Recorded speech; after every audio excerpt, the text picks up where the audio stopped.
before the end of 2021, we reported that more than 2 million illegal immigrants had entered the U.S. thanks in part to President Biden's poor policy decisions on border security. On top of that, the administration has failed to release the annual report that gives us more insight on how many people were deported from this country, and once again keeping all of us in the dark and downplaying the crisis we have on our southern border. Let's check in now and go live to our border with correspondent Jaeson Jones. And Jaeson, for the first time in a decade, ICE did not release its annual report in 2021. Is that a coincidence?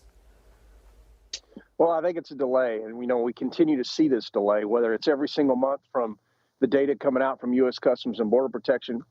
But here's the thing. We've got to remember this report is extremely important because what it really articulates to the American people is how people who are in the country illegally are being impacted by crimes against them personally. It's much more in depth than just the number of people illegally in the country that are arrested and then deported. Let me give you a quick example of what I'm talking about.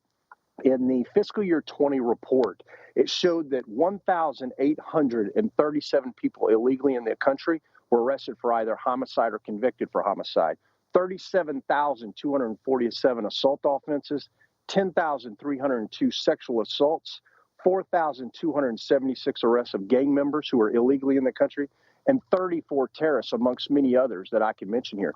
So this report is extremely important to the American people to understand, and here we are again. It's delayed.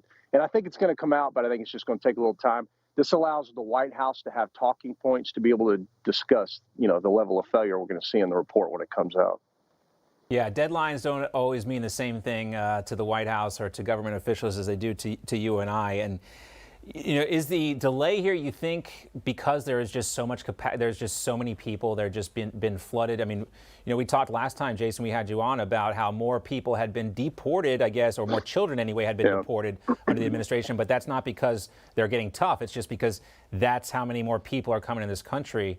The influx is that severe. I know from my time, on the other side of this in law enforcement, when we used to work with CBP, the data is delayed. So it allows the White House to have some talking points to really try to articulate their side as to why the data either looks good or looks bad. And I think that that's most likely what this is, because remember, this report's very important.